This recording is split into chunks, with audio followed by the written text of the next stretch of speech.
Muéstrame tu rostro, por el padre Ignacio Larrañaga. Contexto.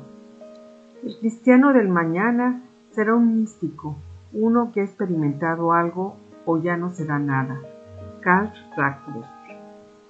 Hoy el mundo necesita más que nunca de una vuelta a la contemplación. El verdadero profeta de la iglesia del futuro será aquel que venga del desierto como Moisés, Elías, el Bautista, Pablo y sobre todo Jesús, cargados de mística y con ese brillo especial que solo tienen los hombres acostumbrados a hablar con Dios cara a cara. Hortelano. Muchos hermanos temen que el proceso de secularización acabará por minar las bases de la fe y que, en consecuencia, la vida con Dios irá inhibiéndose en una progresiva decantación hasta extinguirse por completo. Mi impresión personal es exactamente a la inversa. La secularización podría equipararse a la noche oscura de los sentidos. Es la purificación más radical de la imagen de Dios. Como consecuencia, el creyente de la era secularizada podrá vivir por fin la fe pura y desnuda sin falsos apoyos.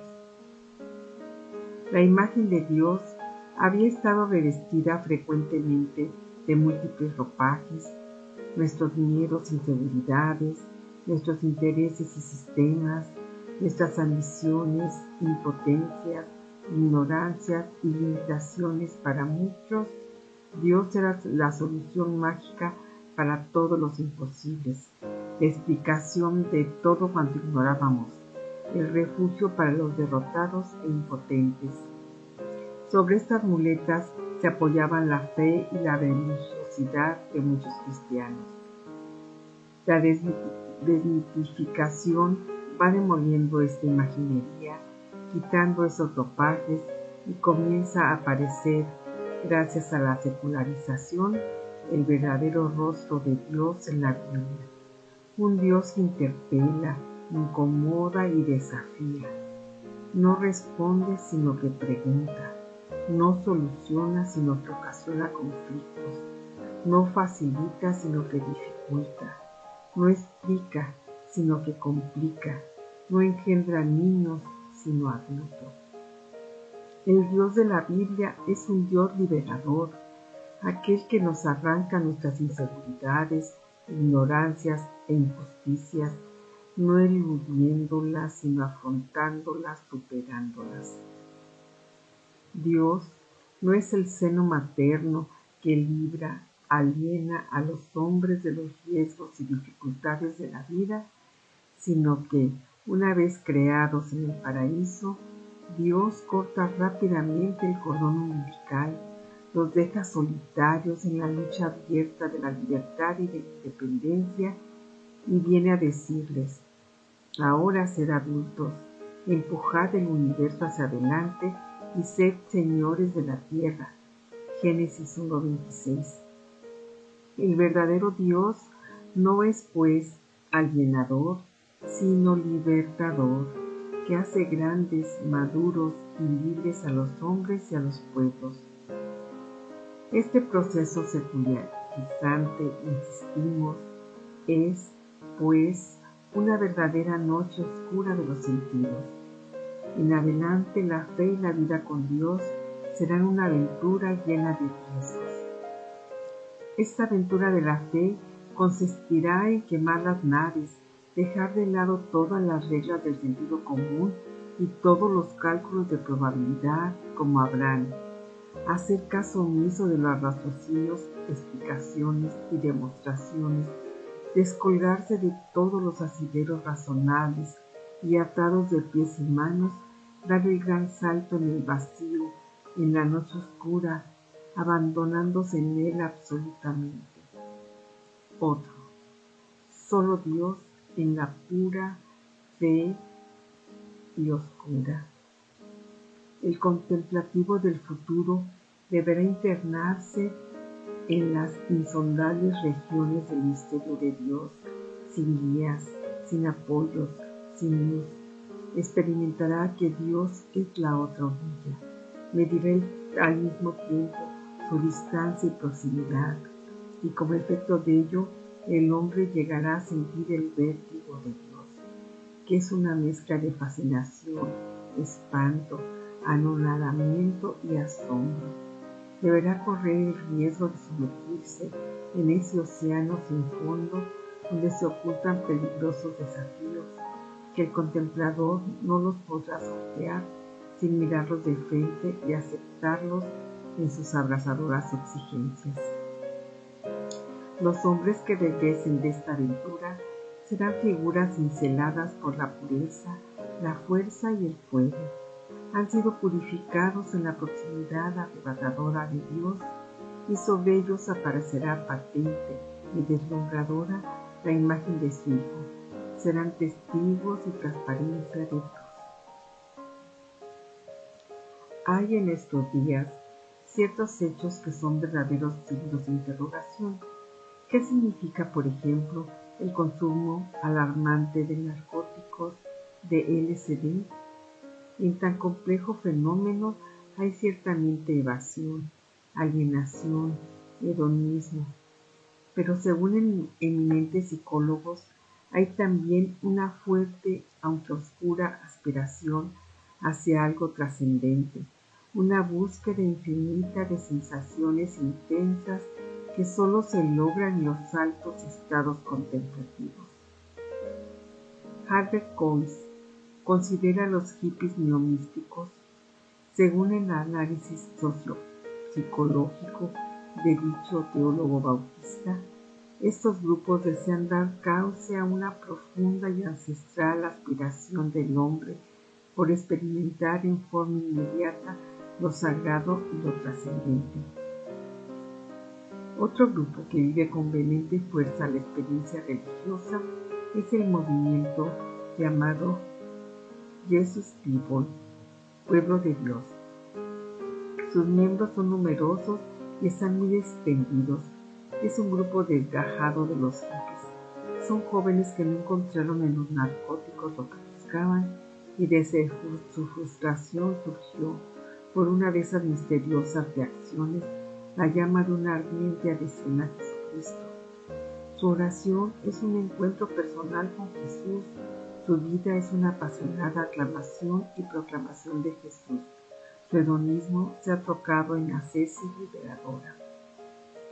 En nuestras ciudades occidentales se ha desplegado a un sorprendente movimiento de inspiración orientalista.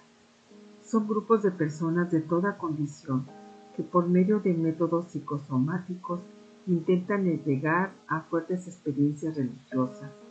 En cualquier lugar improvisan un club, organizan sesiones formales e informales, periódicas o esporádicas en las que se ejercitan en la concentración de las facultades interiores para una meditación de total recogimiento.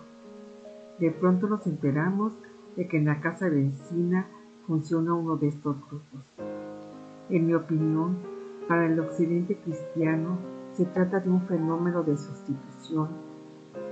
Como entre los cristianos no se promueve la preocupación ni el cultivo de la oración contemplativa, se nos están llenando nuestras ciudades de gurús importados de la India o del Pakistán, en torno a los cuales se concentran millares de jóvenes para, mediante gimnasia y mecanismos mentales, llegar al contacto con el Dios trascendente.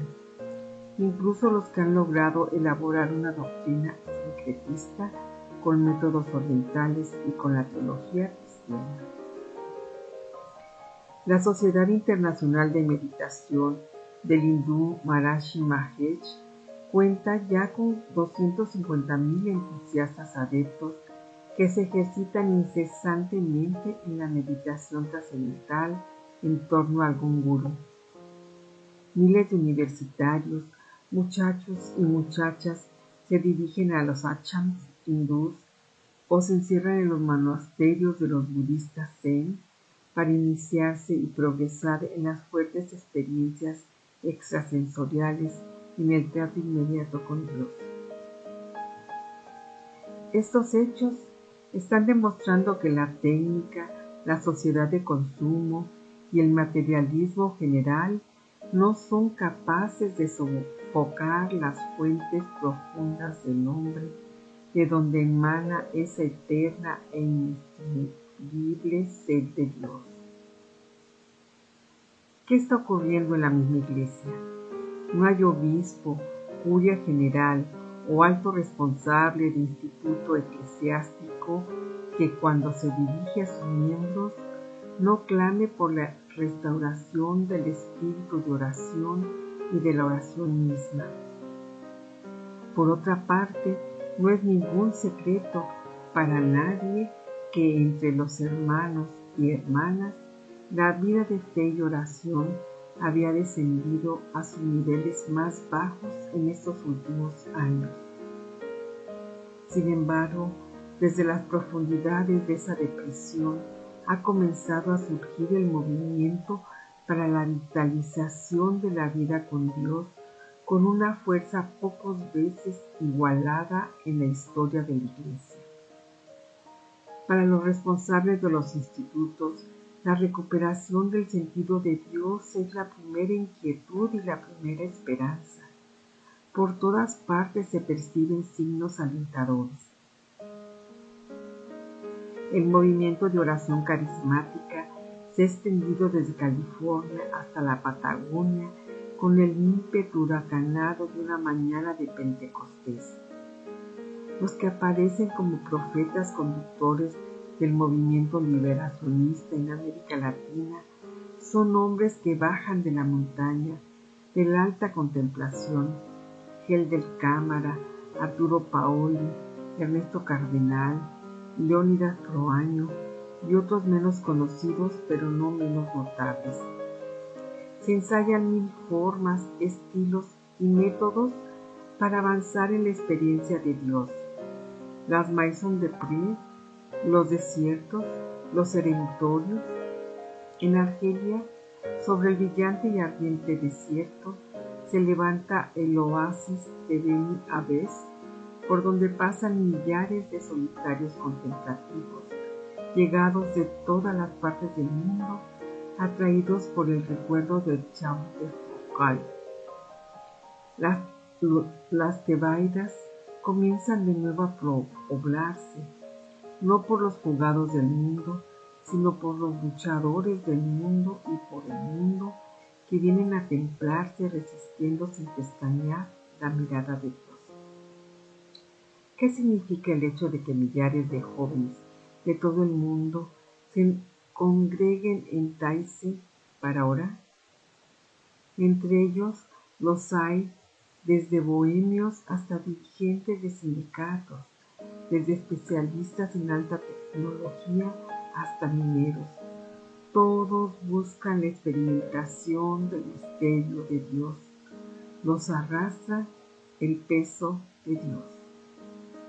Esta cantidad impresionante de modalidades, intentos, proyectos, ensayos para promover la experiencia de Dios en la Iglesia está indicando que el Espíritu está suscitando, quizá hoy más que nunca, una aspiración incontenible hacia elevados estados de contemplación y que está abriendo la gran marcha de los creyentes hacia las regiones más profundas de intercomunicación con el Señor Dios. Todo nos hace presentir que vivimos en vísperas de una gran era contemplativa. En este contexto y para este contexto y vislumbrando ese futuro, se ha escrito este libro. Desea ofrecer una colaboración a los que quieren iniciarse o recuperar el trato con Dios y a aquellos otros que anhelan avanzar mar adentro en el misterio insondable del Dios vivo. El autor. Muéstrame tu rostro, del Padre Ignacio Larrañaga, capítulo 1. Reflexiones sobre ciertas constantes de la oración. Cuando hablamos aquí de orar, lo entendemos en el sentido en que lo vamos a hacer a lo largo de este libro. un trato afectuoso a solas con el Dios que sabemos nos ama, un avanzar en la intersubjetividad íntima y profunda en y con el Señor que se nos ofrece como compañero de vida. Cuanto más se ora, más se quiere orar. Toda potencia viva es expansiva. El hombre, a nivel simplemente humano, es una tensión interior que le hace aspirar hacia lejanías inalcanzables. Cualquier meta lograda lo deja como un arco tenso, siempre insatisfecho. ¿Qué es la nostalgia? Una búsqueda interminable de una plenitud que nunca llegará. En medio de la creación, el hombre aparece como un ser extraño, algo así como un caso de emergencia. Posee facultades que fueron estructuradas para tal o cual función. Cumplida la función, conseguido el objetivo, siente que algo le falta. Pensemos, por ejemplo, en el apetito sexual o en la sed de riqueza. Cumplidas las apetencias, el hombre como tal sigue hambriento y desde cada satisfacción lograda se lanza en busca de nuevas riquezas o nuevas sensaciones. A nivel espiritual, el hombre es, según el pensamiento de San Agustín, como una saeta disparada hacia un universo, Dios, que como un centro de gravedad ejerce una atracción irresistible sobre él, y cuanto más se aproxima a ese universo, mayor velocidad adquiere. Cuanto más se ama a Dios, más se le quiere amar. Cuanto más se trata con Él, más ganas entran de traerlo. La velocidad hacia Él está en proporción a la proximidad de Él. Sin darnos cuenta, debajo de todas nuestras insatisfacciones corre una corriente que se dirige hacia el único uno capaz de concentrar las fuerzas del hombre y de aquietar sus quimeras. Oh Dios, tú eres mi Dios, por ti madrugo, mi alma tiene sed de ti, mi carne tiene ansia de ti, como tierra seca, agotada, sin agua. Salmo 62. Existe la ley del entrenamiento, ley válida para los deportes atléticos y válida también para los deportes del espíritu. Cuanto más entrenamiento se hace, más o mejores marcas se pueden batir. Si a mí me dicen de pronto que haga a pie una caminata de 30 kilómetros, hoy no los podría hacer. Pero si diariamente me entrenara haciendo largas caminatas, después de varios meses no tendría dificultad alguna para recorrer los 30 kilómetros. ¿Cómo se explica esto? Había en mí capacidades atléticas que estaban dormidas, quizá atrofiadas por falta de activación. Al ser puestas en acción, despertaron y se desplegaron. Asimismo, llevamos en el alma capacidades espirituales que eventualmente pueden estar dormidas por falta de entrenamiento. Dios ha depositado en el fondo de nuestra vida un germen que es un don potencia, capaz de floración admirable. Es una aspiración profunda y filial que nos hace suspirar y aspirar hacia el Padre Dios. Si esa aspiración la ponemos en movimiento, en la medida en que conoce su objeto y se aproxima a su centro, más densa será la aspiración, mayor peso hacia ese objeto y por siguiente mayor velocidad. Esto lo prueba la experiencia diaria. Cualquiera que haya tratado entrañablemente con el Señor a solas durante unos cuantos días, una vez regresado a la vida ordinaria, un nuevo peso lo arrastrará al encuentro con Dios con nueva frecuencia. Los rezos y los sacramentos serán un festín, porque ahora los siente llenos de Dios. De esta manera se va haciendo más denso el peso de Dios que los arrastra con mayor atracción hacia Él, mientras el mundo y la vida se irán poblando de Dios. Todo esto lo vemos comprobado en la Biblia. El autor de los Salmos se siente sediento de Dios como una tierra reseca, como una sierva que corre hacia las corrientes de agua fresca. Salmo 41. Se levanta a medianoche como un amante para estar con el amado. Salmo 118. Jesús roba las horas al descanso y al sueño. Se va a los cerros para pasar la noche con el Padre. Custodiado por las SS, barruntando su próxima muerte, desde la cárcel escribía Bonhoeffer a un amigo: el día que me entierren, quisiera que me cantaran. Una cosa pido al Señor: habitar en la casa del Señor todos los días de mi vida. Se cumple la ley: a mayor proximidad, mayor velocidad, al estilo de la ley física de la atracción de las masas. Crece la atracción en la medida en que es mayor el volumen de las masas y mayor la cercanía de las mismas. Pocas cosas nos harán sentir el realismo de estas leyes, como aquella descripción del gran novelista Nikos Kazantzakis. Y mientras yo reflexionaba, Francisco de Asís apareció en la entrada de la gruta. Resplandecía como un carbón ardiente. La plegaria había devorado aún más su carne, pero lo que le quedaba de ella brillaba como una llama. Una extraña dicha irradiaba su rostro. Me tendió la mano. Bien, hermano León, me dijo, ¿estás dispuesto a escuchar lo que te voy a decir? Sus ojos brillaban como si tuviera fiebre, y en ellos podía yo distinguir ángeles y visiones que llenaban su mirada. Sentí miedo. ¿Había perdido la razón? Adivinando mi temor, Francisco se me acercó para decirme: hasta ahora se han empleado muchos nombres para definir a Dios. Esta noche yo he descubierto otros. Dios es abismo insondable, insaciable, implacable, infatigable e insatisfecho.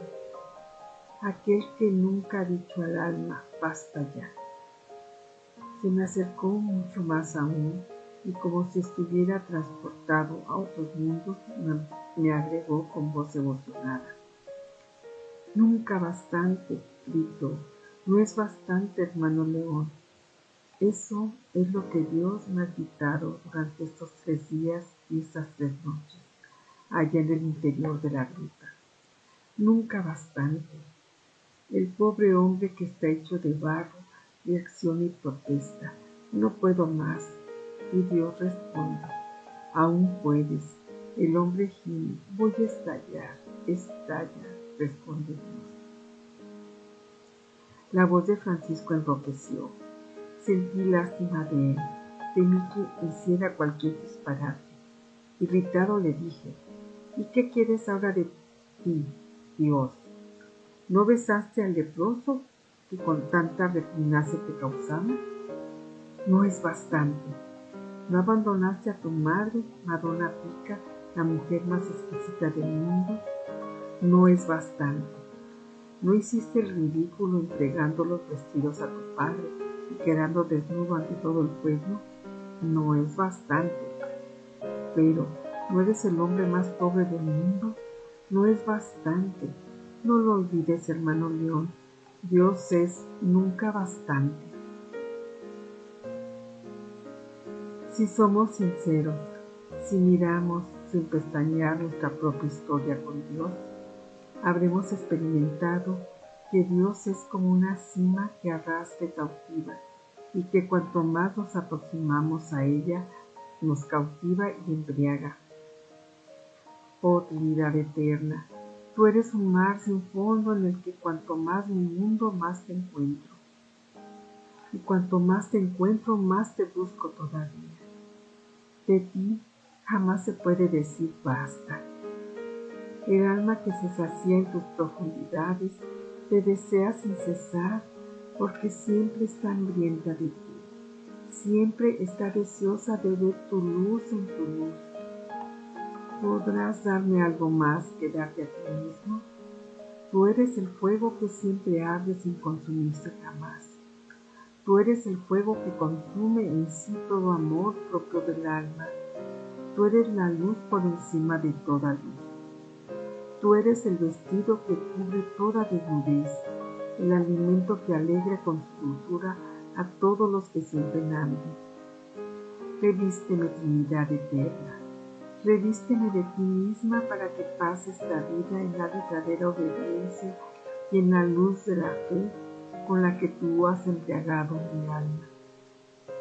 Santa Catalina de Siena, en los diálogos. Cuanto menos se ora, menos ganas de orar.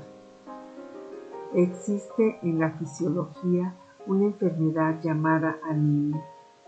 Es una enfermedad particularmente peligrosa porque no produce síntomas espectaculares y la muerte llega por el camino del silencio, sin espasmos. Consiste en esto: cuanto menos se come, menos ganas se tiene de comer.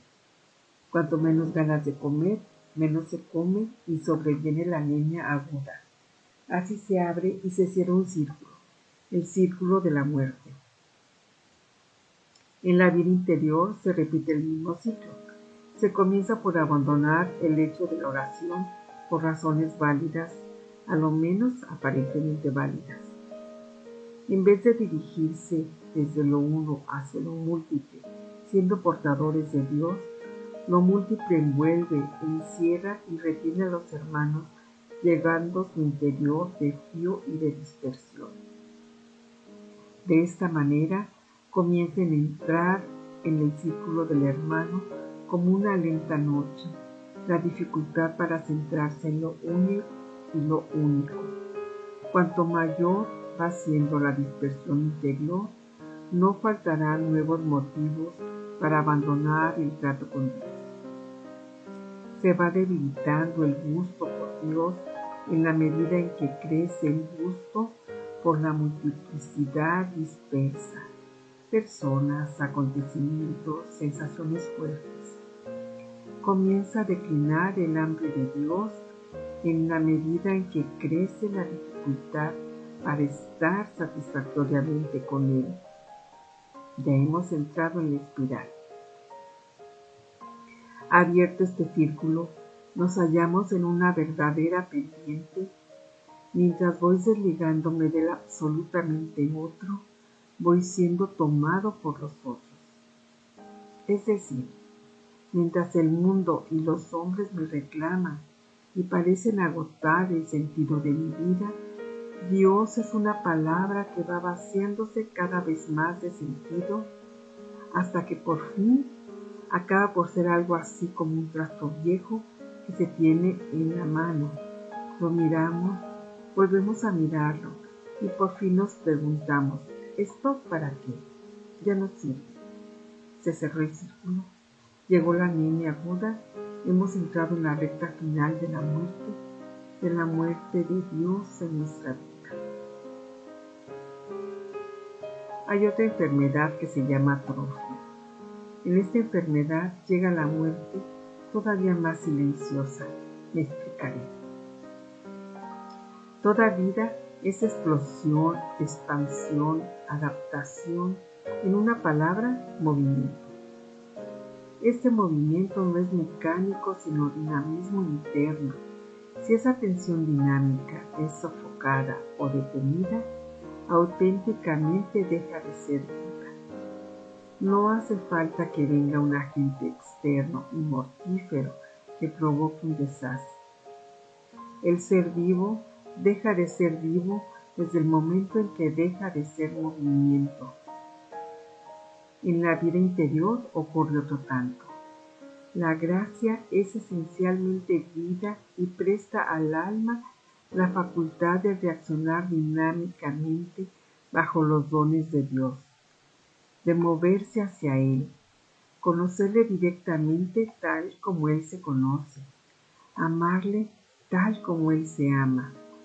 En una palabra, esta gracia vida establece entre Dios y el alma una corriente dinámica, correspondencia recíproca de conocimiento y amor. Esa gracia que es Dios, esa gracia que es don potencia, es a la vez expansiva y fermentadora. Le ocurre lo que aquella levadura que tomó una mujer y la metió en 3 medidas de harina hasta que toda la masa quedó fermentada. Una vez injertada en la naturaleza humana, esa gracia, por ser vida, tiende a conquistar nuevas zonas en nuestro interior, penetra progresivamente en las facultades, domina las tendencias egoístas y una vez liberadas, las somete al beneplácito divino hasta que el ser entero pertenezca completamente al único y absoluto. Esta es la breve historia de un don potencia derramado en el fondo del alma. Pero si esa gracia deja de moverse, también deja de vivir. Si esa vida no lleva una marcha ascendente y expansiva, automáticamente toma la ruta de la muerte por la ley de la atrofia. Existe la esclerosis también para la vida del espíritu. Si los tejidos de las facultades interiores no son sometidos al ejercicio, rápidamente sobreviene el endurecimiento y la rigidez. Al orar poco, sentimos que hay dificultad para orar, como para las dificultades inferiores se endurecen. Y al orar poco, sentimos que hay dificultad para orar, como que las facultades inferiores se endurecen. Y al sentir la dificultad, se tiende a abandonar la oración, dentro de la ley del menor esfuerzo. Y ese gran don potencia sencillamente se inhibe. Su vitalidad toma el rumbo de la inacción, de la inmovilidad y de la muerte. Tengo la impresión de que entre nuestros hermanos hay quienes han tenido una fuerte llamada para una vida profunda con Dios y de que esa llamada está languideciendo por una historia que se repite frecuentemente.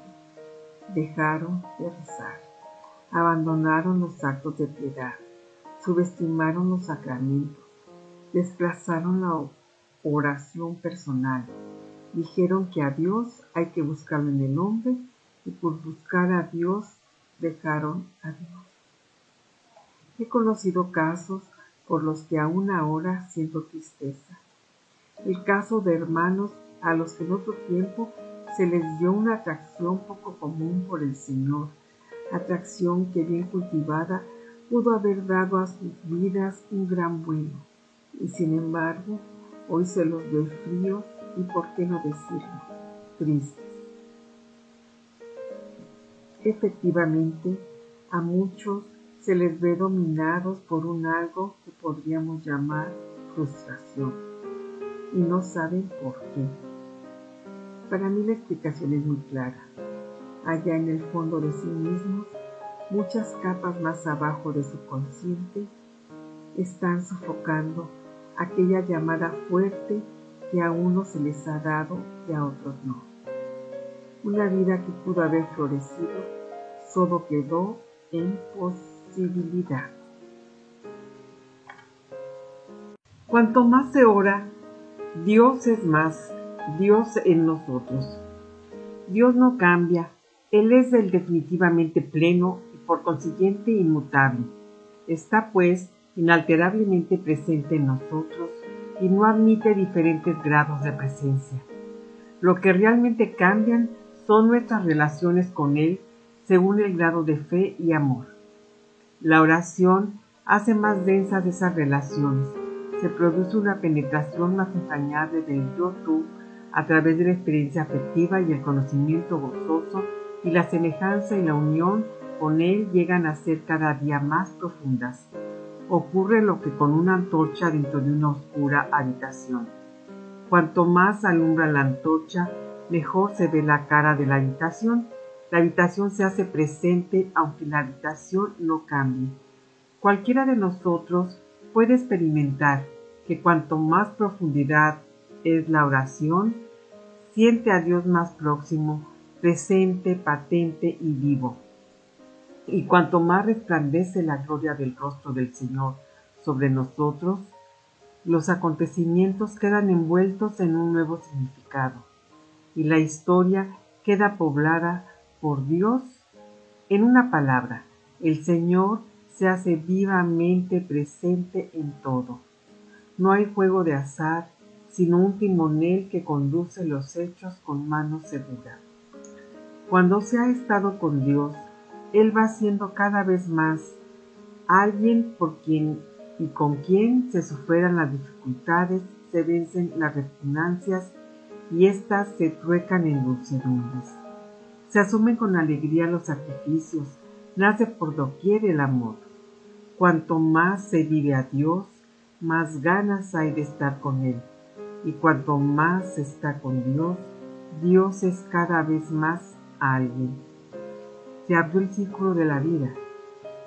Y en la medida en que el hombre contemplador avanza en los misterios de Dios, Dios deja de ser idea para convertirse en transparencia y comienza a ser libertad, humildad, gozo, amor y progresivamente se va transformando en una fuerza irresistible y revolucionaria que saca todas las cosas de su sitio. Donde había violencia, pone suavidad. Donde había egoísmo, pone amor y cambia por entero la faz del hombre. Si el contemplativo sigue avanzando por las oscuras rutas del misterio de Dios, fuerzas desconocidas desatadas por el amor empujan al alma por la puesta adentro del Dios vivo, por una pendiente totalizadora según y dentro de la cual Dios va siendo cada vez más el todo, el único y el absoluto, como un torbellino en el que el hombre entero es tomado y arrastrado, mientras se purifica y las escorias egoístas se quedan con el fuego. Dios acaba por transformar al hombre contemplador en una antorcha que arde, incendia y resplandece. Pensemos en Elías, Juan el Bautista, Francisco de Asís, Charles de Foucault. No podemos decir, eso no es para mí. Todo dependerá de la altura, mejor, de la profundidad de la contemplación en que nos encontramos. Estos profetas no fueron excepcionales por nacimiento o por casualidad, sino porque se entregaron incondicionalmente y se dejaron arrastrar cada vez más adentro. Y aunque es verdad que este entregarse les exigió un estado interior de alta tensión, sin embargo, el escultor de todas figuras fue, es y será Dios mismo. No miremos solo a tiempos pasados. En nuestros días y entre nosotros hay hombres que son viva transparencia de Dios. Pero no termina aquí el proceso totalizador. En la medida en que el contemplador se deja tomar, Dios acapara en este hombre la función de bien que tienen todas las realidades humanas y tiende a convertirse en todo bien. Para este hombre, Dios vale por una esposa cariñosa, por un buen hermano, por un padre solícito, por una hacienda de 1000 hectáreas o por un palacio fantástico. Dios, en una palabra, se convierte en la gran recompensa, en un festín, en un banquete. Tú eres mi bien, tu nombre es mi gozo cada día. Es esto lo que expresa admirablemente el salmista cuando dice: pero tú, Señor, has puesto en mi corazón más alegría que si abundara en trigo y en vino, en el Salmo 4. El trigo y el vino simbolizan todas las compensaciones, emociones y gozos que puede apetecer el corazón humano. Para el hombre contemplador, que ha gustado cuán suave es el Señor, Dios sabe a un vino embriagador, más sabroso que todos los festines de la tierra. Bien lo experimentó Francisco de Asís, el hombre más pobre del mundo. Noches enteras se pasaba bajo las estrellas exclamando, mientras sentía una sensación plenificante: mi Dios y mi todo. Sentía aquel algo que los vividores, sibaritas y amadores del mundo jamás sospecharán, es decir, me saciarás de gozo en tu presencia, de alegría perpetua a tu derecha. En el Salmo 15, cuanto menos se ora, Dios es menos Dios en nosotros. Cuanto menos se ora, Dios se va desdibujando más en una borrosa lejanía. Lentamente se va convirtiendo en una idea sin sangre y sin vida. No apetece estar, tratar, vivir con una idea, tampoco es un estímulo para luchar y superarse. Y así Dios va dejando de ser alguien y acaba por diluirse en una realidad lejana y ausente.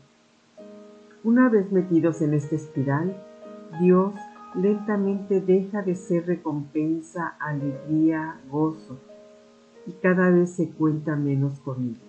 Y así, si llega una crisis, ya no se acude a Dios, porque es una palabra que ya nos dice muy poco. Se recurre a medios psicológicos o simplemente se deja uno llevar por la crisis. Mientras se efectúa este proceso de decantación, simultáneamente asalta el edificio del hombre esa serpiente de 1000 cabezas que se llama el egoísmo y renacen las apetencias del hombre viejo reclamando atención. ¿Y por qué esto? Comienza a fallar el centro de gravedad de una vida y al mismo tiempo se van abriendo enormes vacíos en el interior.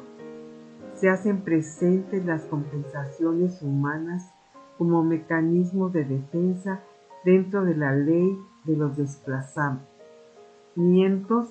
¿Y con qué finalidad? Para cubrir los vacíos y para apuntalar el edificio. Y el edificio se llama el sentido de la vida o también el proyecto de una existencia. Cuanto menos se ora, Dios tiene menos sentido, y cuanto menos sentido tiene Dios, menos se acude a Él. Ya estamos atrapados en la espiral de la muerte. Si se deja de orar, Dios acaba por ser un don nadie. Si se deja de orar durante largo tiempo, Dios acaba por morir, no en sí mismo porque es sustancialmente viviente, eterno e inmortal, sino en el corazón del hombre. Dios ha muerto como una planta atrofiada a la que se dejó de regar. Abandonada la fuente de la vida, rápidamente se llega a un ateísmo vital. Los que llegan a esa situación quizás no se han planteado a sí mismos formalmente el problema intelectual de la existencia de Dios. Quizá sigan sosteniendo, acaso sintiéndolo también, que la hipótesis Dios tiene todavía validez, pero de hecho se las han arreglado para vivir como si Dios no existiera. Es decir, Dios ya no es la realidad próxima, concreta y arrebatadora. Ya no es aquella fuerza pascual que los saca de los escondites de su egoísmo para lanzarlos en un perpetuo éxodo hacia un mundo de libertad, humildad, amor y compromiso. Sobre todo, he aquí el signo inequívoco de la agonía de Dios. El Señor ya no despierta alegría en el corazón. Ocurre a veces que el vacío de Dios despesa como un cadáver y por eso se entregan a discutir, cuestionar y dialogar con una frecuencia e insistencia como nunca antes sobre la oración, su naturaleza, su necesidad. Ello puede ser un buen signo. Podría también significar que la sombra de Dios no les deje en paz. Con una alegre superficialidad divagan hasta el infinito sobre las nuevas formas de oración, que el concepto de Dios hay que desmitificarlo, que la oración personal es tiempo perdido, un desperdicio egoísta y alienante, que vivimos unos tiempos seculares para los cuales ha caducado definitivamente el elemento religioso, que las formas clásicas de oración son una elucubración subjetiva y así hasta el infinito. En una palabra, la oración se problematiza, se intelectualiza, mala señal. La oración es vida y la vida es sencilla, no fácil y coherente. Cuando la oración deja de ser vida, la convertimos en una complicación fenomenal. Se pregunta, por ejemplo, ¿cómo se debe orar en nuestro tiempo? Para mí es una pregunta sin sentido. ¿Acaso se pregunta cómo se debe amar en nuestro tiempo? Se ama y se ora igual que hace 4000 años. Los hechos de vida tienen su raíz en la sustancia inmutable del hombre. Cuando se da esta situación existencial, rápidamente se desencadena una conversión de valores y un desplazamiento de planos. A Dios no hay que buscarlo ya en la montaña, sino en el hombre. No hay que buscarlo en espíritu y verdad, sino en el fragor de las multitudes hambrientas. No existe la salvación de mi alma, sino la liberación del hombre de la explotación y de la miseria. Hay que superar la dicotomía entre la oración y la vida. El trabajo es oración, teologías frívolas que se derrumban ante la primera saeta disparada desde la autenticidad. Cuando se produce la crisis de Dios, se comienza a contabilizarlo todo con los criterios de utilidad. Y la Biblia nos recuerda que Dios está más allá de las categorías de lo útil y lo inútil. En el fondo, la Escritura afirma una sola cosa: Dios es. Y se eligió un pueblo cuyo destino final es proclamar a todos los pueblos y continentes que Dios es. Solamente sirve para adorarle, darle gracias, alabarle y para ser testigos suyos. Si echamos en olvido este destino inútil del pueblo de Dios, siempre andaremos divagando por las ramas. Cuando en un hermano se produce el vacío de Dios por el abandono de la oración, surge la necesidad de autoafirmarse desplazándose hacia actividades, por ejemplo, de tipo político. ¿De qué se trata? Él se justificará con bonitas teologías, pero en el fondo se trata de dar un sentido a su vida, de cubrir un vacío interior con un quehacer que ciertamente tiene apoyos bíblicos. No es el caso de todos, pero sí de muchos. Nunca hablan de vida eterna, del alma, de Dios, sino de explotación y de la injusticia social. Es un hecho sociológico ampliamente constatado que una buena parte de tales sacerdotes acaban secularizándose. No faltarán quienes digan que han dado ese paso para realizarse como hombres y como cristianos. Razones para la exportación. Si aquí han sido incapaces de amar, allá seguirán siendo igualmente incapaces y no encontrarán el centro. Sé que el trato con Dios puede convertirse en evasión. Este libro, sin embargo, hace ver que los verdaderos libertadores y los grandes comprometidos en la Biblia fueron los capaces de resistir la mirada de Dios en el silencio y la soledad. Y por cierto, no un Dios de golosina, sino aquel que incomoda, desinstala y empuja al adorador por la pendiente de la paciencia y humildad hacia la aventura de la gran liberación de los pueblos. Si la contemplación no logra estos efectos, será cualquier cosa menos oración. Evasión y oración son términos excluyentes. ¿Qué será de la vida de un hermano en cuya alma Dios ha desfallecido? Seguramente seguirá hablando de Dios, pero será incapaz de hablar con Dios. Sus palabras serán palabras de bronce, harán ruido, pero no llevarán nada, ni mensaje, ni vida, ni fuego. Los creyentes jamás distinguirán en su frente el fulgor de Dios. Dirán: Buscamos un profeta y nos hemos encontrado con un profesional. Los hambrientos y sedientos de Dios que se acerquen a Él se van a encontrar con un manantial agotado. No resucitará muertos, no sanará enfermos. Definitivamente no será un enviado. No tomará nada en serio, porque el que no ha tomado en serio a Dios, en el fondo es un frívolo. Nada será importante para él, ni para el pobre, ni el enfermo, ni el explotado, ni el amigo. Solo él será importante para sí mismo. Es más cómodo y menos comprometedor arreglárselas consigo mismo y no con alguien que nos sale al encuentro y pone al descubierto todo lo que tenemos, hacemos y somos. Cuando en un grupo de cristianos se analizan las causas de la crisis de la oración, me llama la atención la frecuente coincidencia en señalar la siguiente: el miedo a Dios. ¿En qué sentido? Vienen a discurrir más o menos así: si tomo en serio a Dios, mi vida tendrá que ser otra. Dios me desafiará a no confundir carisma con capricho, a abrirme a este hermano que no me cae bien, a acabar con entretenimientos inútiles, a aceptar esta carga, a romper con aquella amistad. Menos mundanismo, más penitencia, más obediencia. En una palabra, me va a poner como un arco tenso. Dios es algo serio. Mejor hacerme el distraído respecto a Él. Es la frivolidad. Desplazado Dios, la vida es como una flor que se deshoja.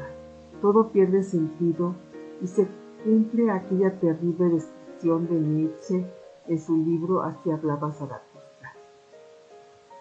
¿No habéis oído hablar de aquel loco que en pleno día encendió una linterna, corrió al mercado y clamaba continuamente: busco a Dios, busco a Dios? Como precisamente allí se hallaban reunidos muchos de los que no creían en Dios, fue recibido con grandes risotadas. Uno dijo: ¿es que se ha perdido? Otro respondía: ¿se ha extraviado como un niño? Otros ironizaban: ¿está escondido? ¿Tiene miedo de nosotros? ¿Se ha embarcado? ¿Ha emigrado? Así se reían y se burlaban todos. El loco se metió en medio de ellos y atravesándolos con su mirada aclamaba: ¿que dónde se ha ido Dios? Yo os lo voy a decir. Lo hemos matado vosotros y yo. Todos nosotros somos sus asesinos. Está bien, pero pensemos, ¿qué hemos hecho? ¿Qué hemos hecho al cortar las ligaduras que unían esa tierra con su sol? Y nosotros, ahora, ¿a dónde vamos? ¿No nos estamos despeñando continuamente hacia atrás, hacia adelante, hacia un lado, en todas las direcciones? ¿Hay todavía arriba y abajo? ¿No vamos cerrando a través de una nave infinita? ¿No sentimos el soplo del vacío? ¿No sentimos un frío terrible? ¿No va haciéndose de noche continuamente y cada vez más de noche? ¿No es cierto que necesitamos encender linternas en pleno día?